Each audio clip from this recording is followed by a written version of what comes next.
Hi guys and welcome back to the channel. Today I've got the tank review for the brand new Russian Tier 8 premium medium tank, the K91 version 2.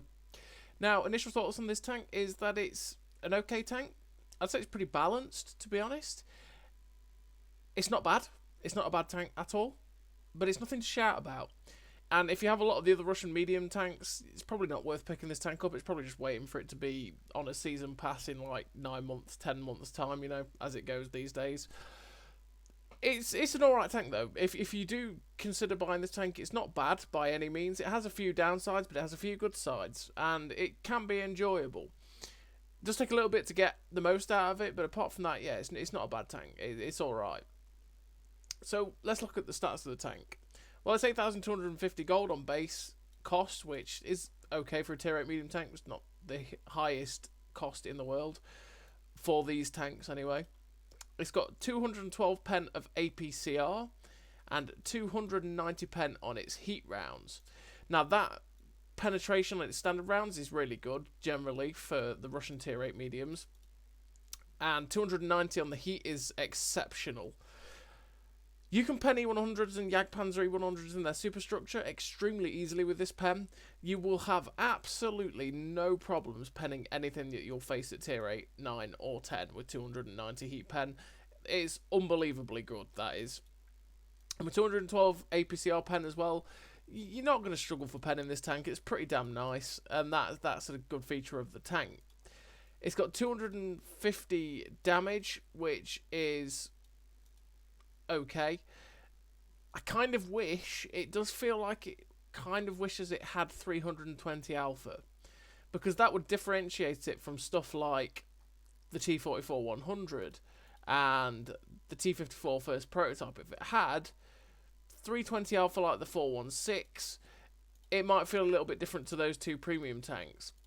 But like I say, the pen on it is really good at 212 and 290, because you look at the Volk and you look at the T54 first prototype, 190 pen, 247, you can see the difference in penetration is fantastic. In terms of hit points, at 1350, it's actually middle of the line really. It's exactly the same as the others, so that's not bad. It's got a 52 kilometer an hour, well that's the wrong tank, it's got a 55 kilometer an hour top speed, sorry. It's got 380 meters view range and 0.29 steel concealment. That is really good. The camo on this tank is fantastic. It's definitely something that you should try to utilise. The camouflage on the tank is great. Make the most of it. Add a camouflage net, add camo and muffled shot, and you will have a fun time. Because this tank is a pretty damn good sniper. And it's nice having that camo to sit in a bush, behind concealment, making the most of it, and firing away without getting spotted. That is a wonderful thing to have. And it's something that's, you know, pretty typical of the Russian mediums. You've seen the Volk's got 0.32, although that's a permanent skin, so it actually has 0.29 base.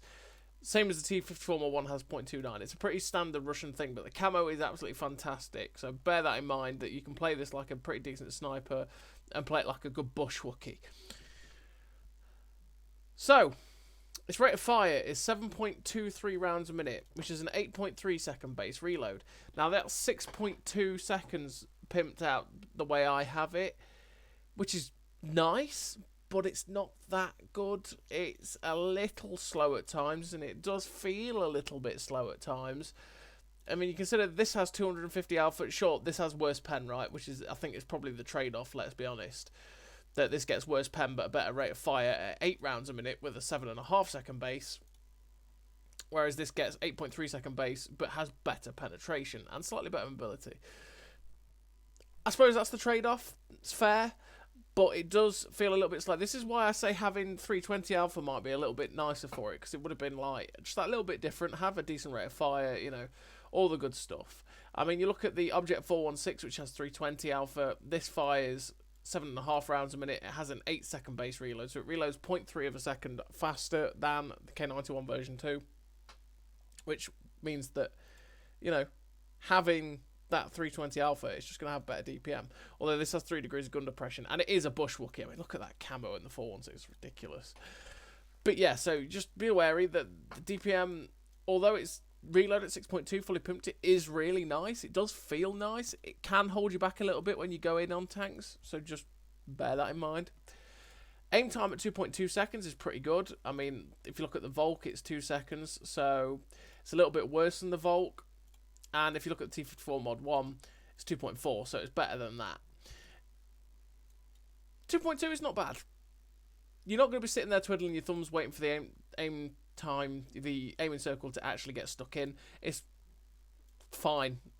0.35 accuracy does let it down a little bit, not going to lie, because it would be really nice to have vert stabs on this tank, but I don't run it because I run a camo net instead. And you do, if you don't run the vert stabs, you do feel that 0.35 accuracy a little bit. It can let you down quite a lot, and it can be a little bit annoying, especially if you're on the move. It's got 5 degrees of gun depression, which again lets it down a lot, because there is one thing that this tank has, and that is decent turret armor. And you're seeing it here, 220 on the front, 100 on the side, 60 on the rear. It has got pretty good turret armor. Not great turret armor, but good turret armor. And with 5 degrees of gun depression, obviously, it's typical Soviet that you've got to have a ridge line where it's flat ground and then a ridge line that bumps up and lets you have the perfect opportunity to get your gun over it, really. Speaking of the armour with its 220mm of turret armour, let's have a quick look at it. So, you're seeing here, this is the K91 when you're facing it head on. Look at the turret armour. This turret armour is really nice. Now, it's pretty much very similar to the actual Tier 10 K91. But it does have glaring weaknesses, like these little cupolas. I mean, I say glaring, right? If you're thinking about facing just Tier 8s, this turret is going to be great for that. This cupola here, the tip is, if this thing is looking at you directly, go for the right-hand cupola, because it has this little section here where it's 215 pen, and it's actually generally just a little bit weaker. The turret is really troll, because people will pen it, and I will put it out there. It's happened to me a couple of times, quite a few times actually, that people have penned this tank in the turret really easily, it seems. But then, all of a sudden, they just stop bouncing every single shot, and it starts ricocheting shots everywhere, because look at the weird angling on the turret. So just keep wiggling up and down the ridgeline, make it as hard as possible for them to hit this cupola here, and you're going to be hunky-dory. Because it is a strength of the tank that the turret is really good, okay? Really good for your own tier. Tier 8s, 7s, 6s are going to really struggle to pen you when you are hull down. Tier 9s and 10s will pen your cupolas with pure ease, and they'll probably ricochet off your gun mantlet and round here if you just keep wiggling. The hull armour is garbo, right? It's good against tanks that have about 170 pen, so looking at your IS-6 and Goranich. They'll struggle by keep bouncing off of the upper plate. Lower plate's not that great, but that's what it is. What it is. But because of the profile of this tank, if we go to a visual model here, you'll see it here. Look, the track's really exposed. As soon as you turn like that, you get tracked and penned just all the time. Like it says absorbed here, that's not my experience at all. It just seems to be, oh, pen. See there, look. They just hit here, track you and pen you. And every time you're driving towards someone, it just seems to be bang, track, pen. You know, it's kind of painful in that way. So bear in mind, because your turret is here, is facing here like that, you have this whole section here that sticks out in front if you go around a corner. So they will always track and pen you, and it's a royal pain. And don't try to side scrape, because while you can ricochet shots off your 80mm plate here, that there is actually a little flat plate that's directly above the tracks. And as soon as you start to side scrape, that pokes out and they will pen it. And actually they do track you from shooting that plate as well. So just be wary of that. That the hull armour is not great and you do get tracked a lot. But the turret armour, keep wiggling and they will struggle to pen it quite a lot. Okay, so just bear that in mind. 40 degrees a second traverse speed on the turret is also really good. Same as the 380 meters range is very standard for a tier 8 premium medium tank. 19.58 horsepower per ton with a 930 horsepower engine. It does get up to its top speed quite nicely. And the mobility of the tank at 55 kilometers an hour is pretty damn decent. I've had no problem getting to where I need to be with this tank. That is a really nice thing. And you can get to those aggressive bushes where you can go bushwalkie, and it's pretty good. 23 kilometers an hour reverse speed is also fantastic. Traverse speed of 44 degrees a second on the tracks is also great. That helps you manage to keep up with light tanks when they're trying to just YOLO circle you. And that means you can keep your hull armour to their front quite easily and just keep bouncing their shots. But yeah, on the whole, the K91 version 2 is not a bad tank. Is it, like I say, is it something to shout home about? Not really. Is it a bad tank? No, I'd say it's pretty balanced. It's pretty okay, you know. I've had quite a lot of fun with it, but yeah. So, as always, everybody, I'm going to send you over to the garage part where we'll go over the crew skills and the equipment setup. So, I'll see you there.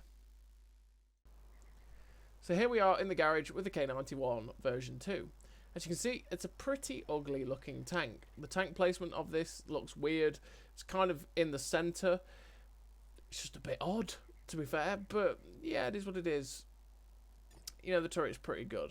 So, what do we run in terms of the crew and equipment? Well, in terms of equipment, we run a camo net, rammer, and optics.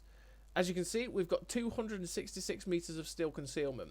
That's with the camo net. You want to make the most of the camo on this tank. It's pretty filthy. It's great. So, because the camo is a strength, you want to be running the camo net to make the most of it. It's definitely what you want. Rammer, because you need to make the DPM better, and making the DPM better is always good. And optics, because you don't want to be blind. You want to be able to spot for yourself when it comes to that point of your team's collapsed and you need to spot for yourself. So optics is just a definite, to be honest. Same as the camo net and the rammer. I mean, if you get annoyed at the 0.35 accuracy, which we've got down to 0.31 with the crew skills, you could probably drop the camo net for the gun stabilizer, get that 20% better accuracy. That's if it's truly annoying you. But I will recommend the camo net personally. In terms of ammo loadout, that's what I run. And speaking of the ammo, let's have a look at the shell velocity. So 1,150 meters a second on its APCR is pretty slow for APCR. Generally, they tend to be like 1,400. And it's a little bit noticeable that it's a little bit slower for a shell of APCR. So just bear that in mind. It is a little bit slow for that. But 1,150 isn't bad. 980 is another thing you have to bear in mind, because if you decide to load heat for the better pen, bear in mind it's going to be slower than the APCR, and you have to just give that little bit more lead for it to be able to hit the target. So, in terms of the crew I run on this tank, it's a pretty standard crew for a medium tank that sort of tries to prioritise its gun handling and camouflage. I run Born Leader, Rapid Reload, Sixth Sense, Camouflage Expertise, Situational Awareness, Trap Mechanic, Muffled Shot, Steady Aim, and Run and Gun. Now, because the camo is already so great, you could drop Muffled Shot, and you could run Snapshot to help the gun a little bit more. You could run that, definitely, because, like I say, the gun does love a little bit of a miss at times, and it can be a little bit frustrating, so making the gun even better when you're turning the turret is possibly something you might want, especially if you might play it a little bit more stealthily and sneakily, and you might be staying stationary, you know, and just turning the turret to get your gun on target. Making it 12% more accurate while you're turning the turret maybe is a useful thing. Obviously, it's got APCR as standard, so its pen over distance is going to drop dramatically as opposed to AP or heat. So you could run Iron Mace, but I personally think that's possibly just a waste of a slot, to be honest. I'm not sure what, and it does set on fire. I will point that out. It is a fire. It just gets set on fire. It's like made of kerosene. So you could run either of those two perks as well if the fire starts to get to you, basically. But yeah, on the whole, it's not a bad tank. I think it's perfectly balanced, because I think it's not overtly great, but it's just not bad. It's capable on a lot of fronts. It can stick up for itself, and it's a pretty decent medium tank. Is it worth picking up if you own loads of the other tanks, or loads of the other Soviet premium medium tanks? Probably not, because it's sort of a similar flavour to what you already have. But if it's a first time purchase on a tier 8 Russian medium, it's probably worth a shot.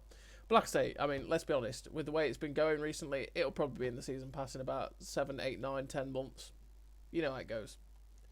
So as always, everybody, I'll send you over to the replays where you can watch it, go, this guy's talking a load of codswallop. I'm not going to buy this tank. It looks terrible. Or you can go, actually, this guy's, you know, I think he might be right. I think it's a pretty decent tank, and I'm going to purchase it.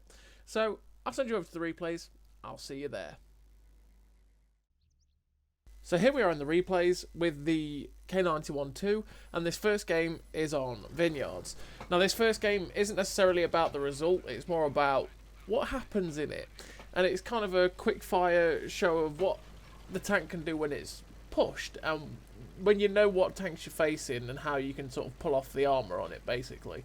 So what I always do in Vineyards is that if I spawn this side, I will go for the JK line, because the JK line is a very good spot for us on this spawn.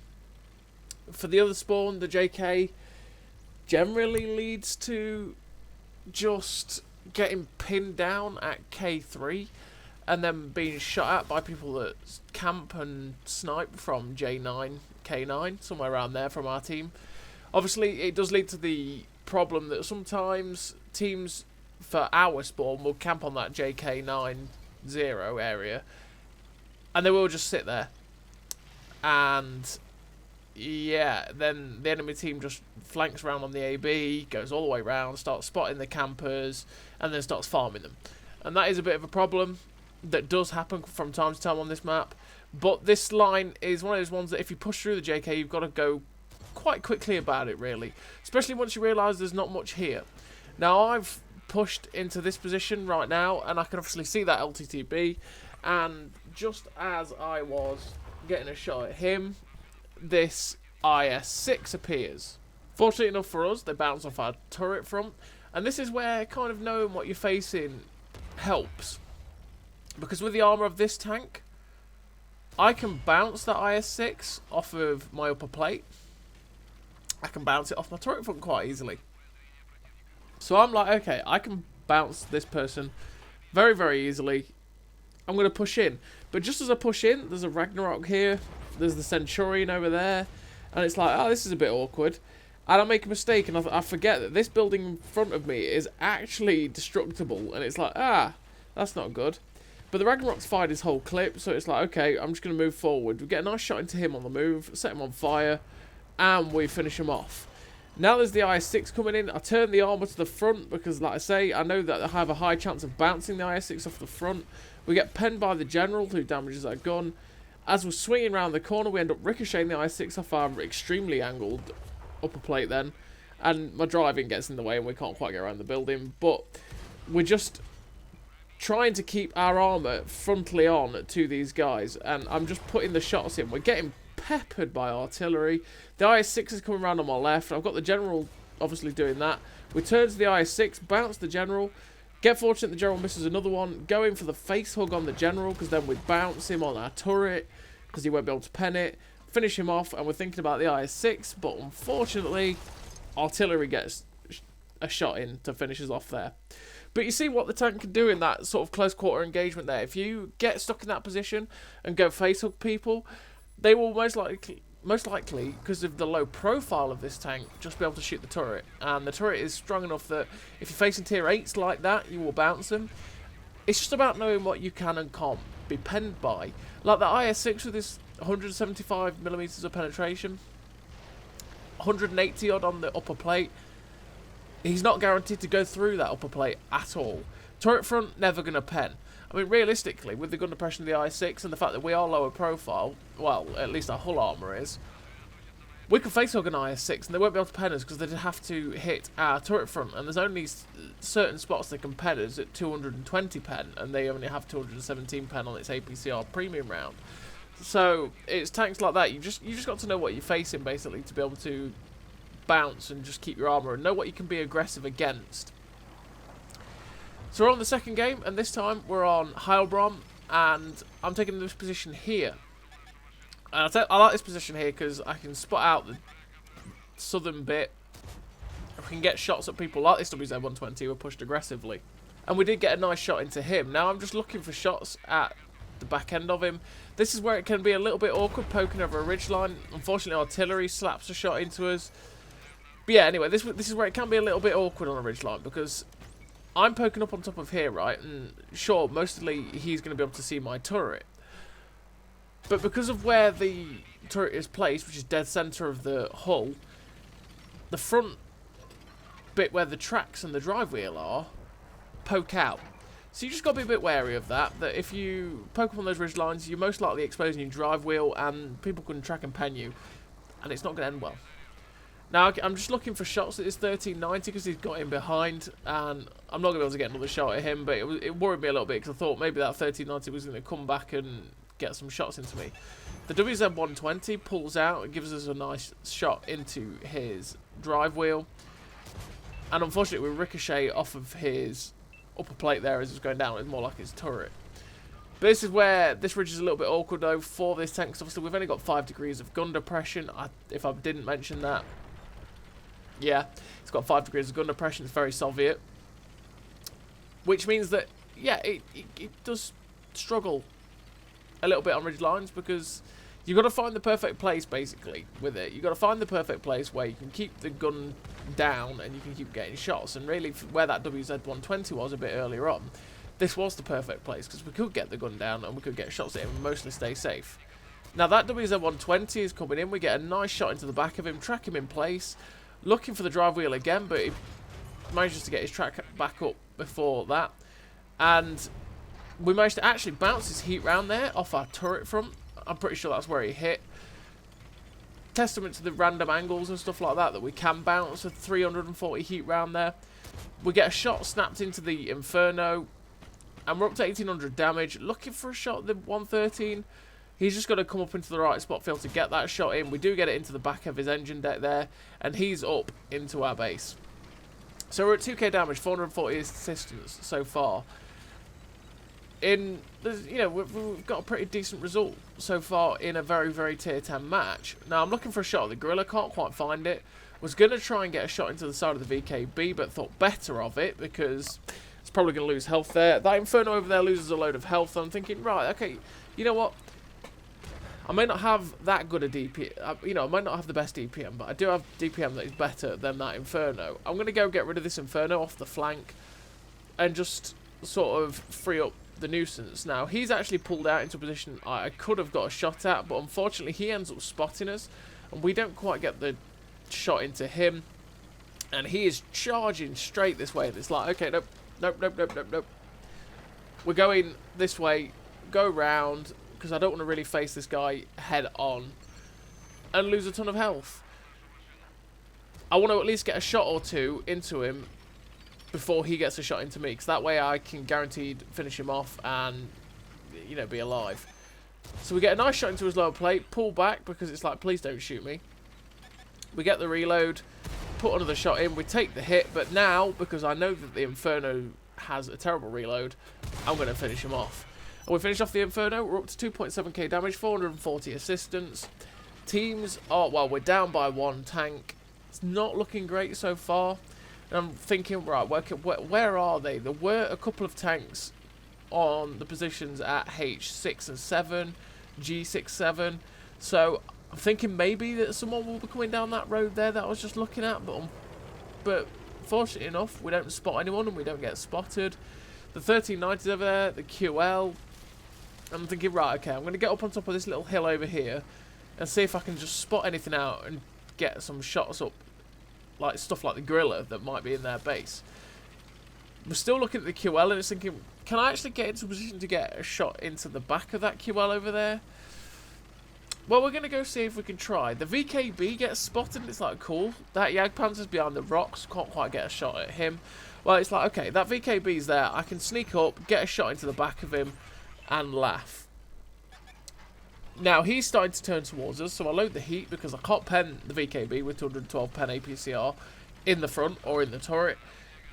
The side of the turret is a 50-50, especially the way it was angled, so it's not going to happen. And, yeah, I need the heat, really. We end up getting spotted as I decide to run away because the VKB was coming. It's like, oh, there's a FE4202. It's like, please don't kill me. Please don't finish me off. He ends up hitting us. Low rolls. I mean, if he'd fired Hesh, he would have killed us. Firing APCR, he had to high roll, and luckily enough, he ended up low rolling a little bit. But we get a nice shot with heat through his turret front because that's the 290 heat pen there. We lead the shot for the Gorilla 15, but unfortunately we have no idea where that went. That's because the bushes and we couldn't quite see where the shell was going. Load APCR, a bit of a mistake because it's going to cost me a chance to get a shot. And we're going to make another mistake. Right, we load the heat rounds, and this is where the heat rounds are amazing. Because look, that's the Jagdpanzer superstructure, straight through. I made a mistake though, because if I'd stayed in those bushes, I would have kept spotting that Jagdpanzer. And he wouldn't have spotted me until at least I'd fired. Or even then, I probably might not have even got spotted because of muffled shot. But it is what it is, and then the Gorilla 15 came from behind and shut me down. But luckily enough, the M103 and the mouse carried us through. Finished with 2 kills, 3.5k damage. The first class, 1600 base XP. A pretty good game for a tank when we were horrendously bottom tier. And now we're on to the last game of the video. And this time we're in a platoon with Swindle and Rossi. And we're on Thickville Ridge. So, you know, one of the maps that's come back relatively recently. And I'm going to do a play that I used to do all the time on this map.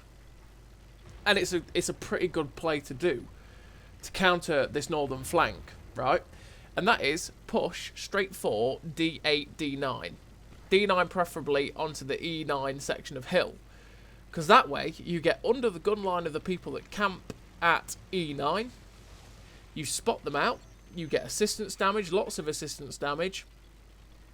And if you have people like we do in this game that go along the A line, they cannot push you at D9 because they just get wrecked by those that are sitting behind. That shot on that dragon was filthy. Set him on fire. Poor guy. Yeah, anyway, so I pushed this position under this ridge line. They're not going to be able to basically push me and get shots into me because they will have to expose themselves and overexpose themselves extremely to everybody else on my team. And that's a really good thing. So we come up to this position. We've got this snakebite here. I was unfortunate to have hit the water in front of him in the first shot, which is where the gun can be troll and can be a little bit annoying. But it is what it is. He does get away. And I'm now going to try and shut down this rover because he's hiding from my team, but not in a position that will be safe from me. So we shut down the rover, and now I'm going to poke up on top of this ridgeline and try and spot anyone camping here. Now we end up spotting a stockade, snapping the shot, and it's like, oh, there's a dragon there. I didn't notice that. Yeah, it was a bit of a mistake, but it is what it is. We've still got a nice shot into the stockade that was camping in their base. Now this T26E5 is coming along, and it's like, ah, that's a T26E5. He's just rushing into a position, right? This could be a bad moment. And then the Scourge comes as well, and it's like, okay, this is not a good time. But fortunately enough for me, we're in a decent spot. Bit of bad time in there because the T26E5 pulls out just as we had a sideways shot at the Scourge. Another nice shot into his lower plate, and we are getting pushed right now. And this is where their position is a little bit perilous because we are on the ridgeline. They are having to expose themselves to get shots into us. They are getting shots occasionally by people like Rossi, who is reloading currently, so he can't quite get shots at them yet. There's also the... Oh, there we go. Rossi shuts down the T26E5. He's got shots from the heavy tank over there as well. The Centurion 5-1 charges round, and it's like, oh, this is an awkward moment. And we just keep him firing at them. Unfortunately, the reload is pretty decent, right? 6.2, but it's if we were in something like that T26E5, we would have farmed so much more right now. Fortunately enough, well, unluckily for Swindle, the Brumbar rushes in and loses his whole tank to kill him.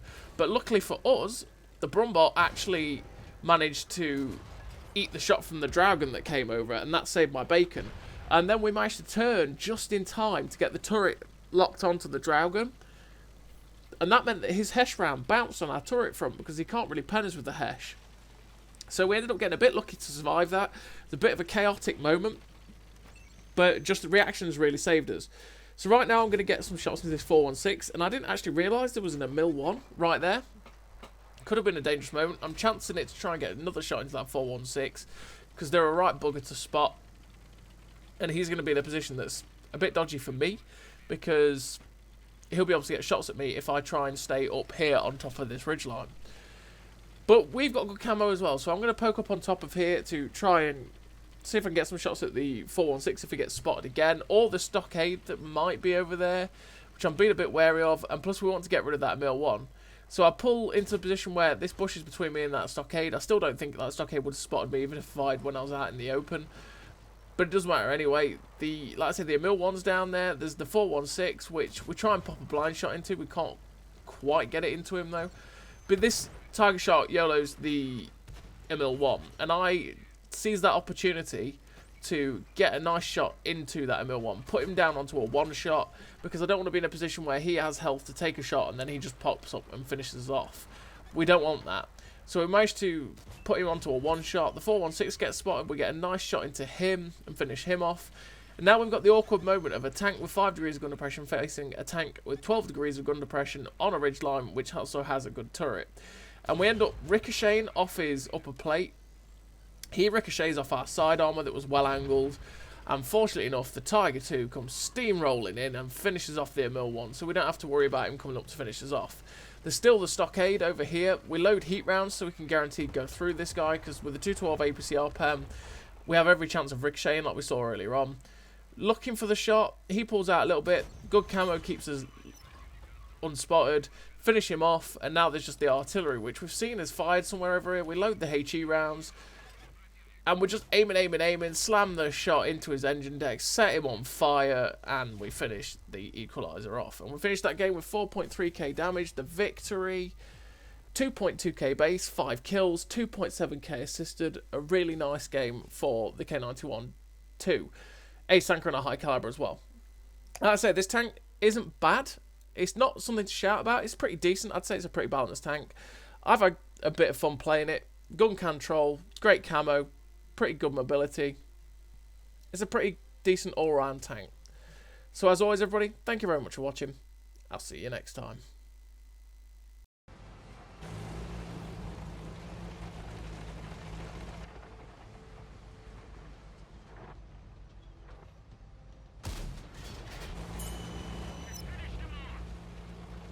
A great success!